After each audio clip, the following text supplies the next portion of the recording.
বিজেপির ডাকা বন্ধকে ঘিরে ব্যাপক উত্তেজনা ছড়ালো বাঁকুড়ার দুর্লভপুর মোড়ে। এদিন বিজেপির কর্মী সমর্থকরা দুর্লভপুর মোড়ে ৬০ নম্বর জাতীয় সড়ক অবরোধ করেন। অবরোধ স্থলে জমায়েত করে তৃণমূল। দুপক্ষের মধ্যে সাময়িক উত্তেজনার পরিস্থিতি তৈরি হয়। এরপর পুলিশ ঘটনাস্থলে হাজির হয়ে অবরোধকারীদের আটক করে থানায় নিয়ে যায়।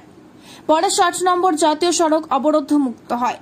পাশাপাশি তৃণমূল শ্রমিক সংগঠন আইএনটিটিইউসি বন্ধের বিরোধিতা করে এলাকায় মিছিল ও বাইক র্যালি করেন।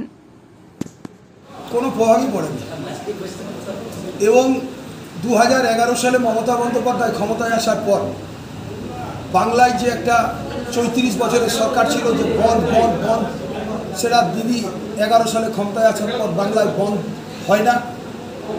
তাতে যেই বন্ধ ডাকুক বন্ধ সাকসেস হবে না।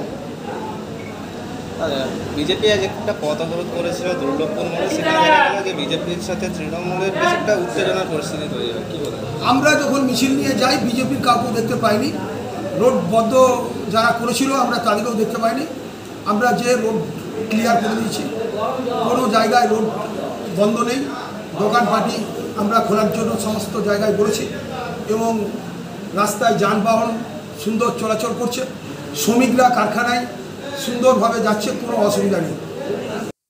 দেখুন, ভারতীয় জনতা পার্টি একটা নোংরা রাজনীতি যারা করছে, আজকে আমাদের আর্জি করে যে আমাদের ডাক্তার বোনটি তিনি যেভাবে ধর্ষিত এবং খুন হলেন তার বিচার তারা না চেয়ে তারা কেবলমাত্র মমতা বন্দ্যোপাধ্যায়ের পদত্যাগের দাবিতে তারা আন্দোলন করছে অন্যায়ভাবে। তাদের আজকে নির্যাতিত বোনটির তাদের বিচার প্রয়োজন নেই, তাদের এখন প্রয়োজন তারা এখন গদির জন্য তাদের লড়াইটা চলছে। এই মমতার সরকার যতক্ষণ না উঠছে পশ্চিমবাংলা থেকে, পশ্চিমবাংলায় শান্তি আসবে না। মা বোনরা আজকে মা বোনদের মমতার বিরুদ্ধে লড়াই হবে। পশ্চিমবাংলায় বিজেপি ছাড়বে না। কতজন কর্মীকে আপনারা আটক করেছে?